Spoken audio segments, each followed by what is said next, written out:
안녕하세요, 여러분. 성공합시다. 와, 벌써 우리가 사무엘상 들어가요. 이렇게 보시면 요만큼이나 지났네요.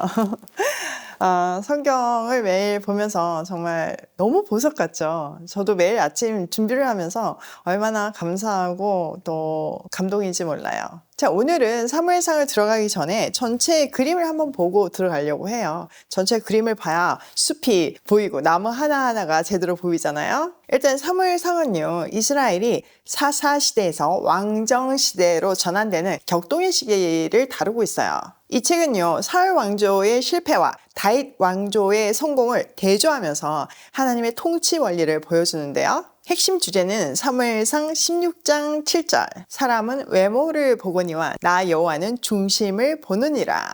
하나님은 우리처럼 외적인 조건을 보는 것이 아니라 마음의 중심을 본다는 것이 사무엘상 전체를 관통하는 핵심이에요. 자, 그리고 내용을 좀 살펴보면 사무엘상은요, 리더십 교체를 중심으로 세 부분으로 나눌 수 있는데요. 첫 번째 부분은 1장에서부터 7장까지 엘리 가문의 타락과 몰라, 한나의 기도로 태어난 사무엘의 등장과 옛 질서의 종교를 얘기하고 있어요.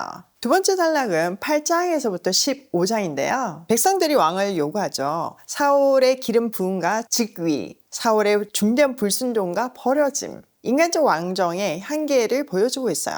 마지막 단락은 두 왕조를 대조하고 있는데 3월 16장에서부터 31장까지의 이야기예요. 다윗의 기름 부음과 등장, 사울의 시기와 다윗에 대한 핍박. 여기서 두 왕의 극명한 대비를 보여주죠. 자, 역사적 배경을 좀 살펴보면 사무엘상 시대는요, 사사시대의 혼란이 정점에 달할 때였어요. 영적인 상태는 종교의 중심지인 실로의 제사장 엘리와 엘리의 아들들을 보면 금방 알 수 있는데요. 특히 엘리의 아들들이 여호와의 제사를 멸시하는 것을 보면서 총체적인 영적 타락의 상태를 볼 수 있어요. 이로 인해 하나님의 언약궤마저 블레셋에게 빼앗기는 수치를 겪게 되죠.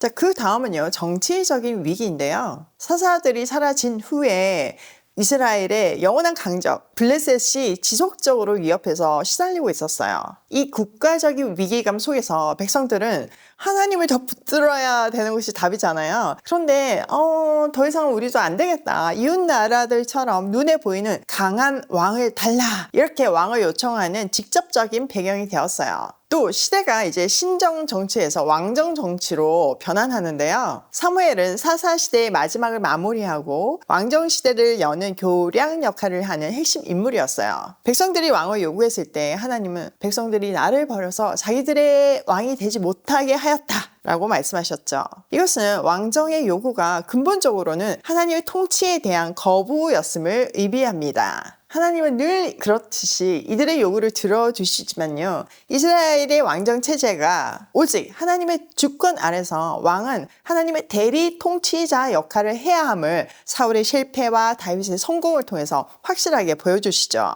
또 사울과 다윗 두 왕을 날카롭게 대비시키면서 통치 신학의 근본 원리를 확립합니다. 사울도 처음에는 잘했죠. 그러나 점점 자기 중심이 되었고 하나님의 말씀을 어기고 자기 마음대로 통치하게 돼요. 그 결과 하나님은 다윗을 다시 세우시잖아요. 근데 다윗은 사울이 늘 쫓아다니는 그런 어떤 생명을 위협받는 상황 속에서도 하나님을 온전히 붙들고 또 정말 하나님 앞에서 살려고 노력하고 하나님의 대리 통치자로서의 그 기본 정신을 잃지 않아요. 그래서 그 결과 사울의 왕권은 무너지고 사라지고 다윗의 왕권은 예수 그리스도를 통해서 영원히 이어지죠. 자, 여기서 핵심 교훈은 순종이 제사보다 낫다예요. 사울의 몰락은 그의 군사력이 약해서가 아니라 하나님의 명령에 대한 근본적인 불순종 때문이었어요. 사울이 자기 마음대로 하나님 말씀에 불순종했을 때 사무엘은요 15장 22절에서 유명한 말 순종이 제사보다 낫다, 듣는 것이 수양의 기름보다 낫다 라는 말을 해요.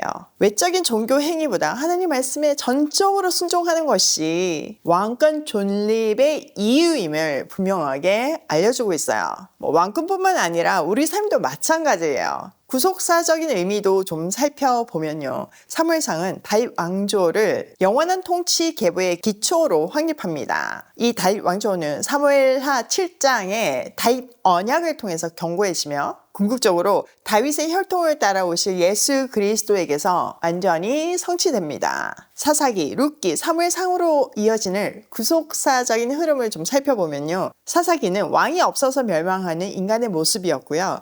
룻기는 혼란 속에서도 이방 여인 룻의 믿음과 보아스의 구엘, 구속을 통해서 다윗의 계보가 준비되고 있어요.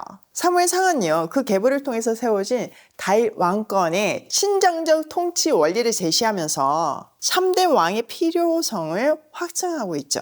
사무엘상을 통해서 우리가 얻을 수 있는 중요한 메시지는요, 첫 번째, 중심을 돌아볼 수 있어요. 우리는 외모, 직분, 경력, 재력, 세상이 기준으로 삼는 그런 것들이 아니라 중심을 보시는 하나님 앞에서 겸손해야 돼요. 우리의 예배나 봉사가 사울의 제사처럼 외식적이거나 백성의 인기를 얻으려는 동기에서 비롯되지는 않았는지 살펴봐야 하는 거죠. 두 번째는 순종이 먼저다. 복잡하고 어려운 문제 앞에 우리는 우리의 경험이나 어떤 지혜나 지식을 내세우기 전에 하나님의 분명한 말씀 앞에 순종하는 자세가 중요해요. 마지막으로 참된 왕께 순종하자. 오늘날 교회는 예수 그리스도라는 머리 위에 인간 지도자를 올려놓는, 목회자나 어떤 사역자를 올려놓는 죄를 범하지 말아야 돼요. 교회뿐만 아니라 우리 개개인의 삶에서도 마찬가지예요. 우리의 유일한 왕은 예수 그리스도 뿐이시며 그분의 통치 아래서 진정한 공의와 평안을 누릴 수 있어요. 여러분 한번 살펴보니까 기대되시죠? 내일 이 시간에 이제 사무엘상 본문 안으로 들어가서 놀라운 은혜와 또 하나님 주시는 메시지 받아보도록 하겠습니다. 내일 이 시간에 만나요.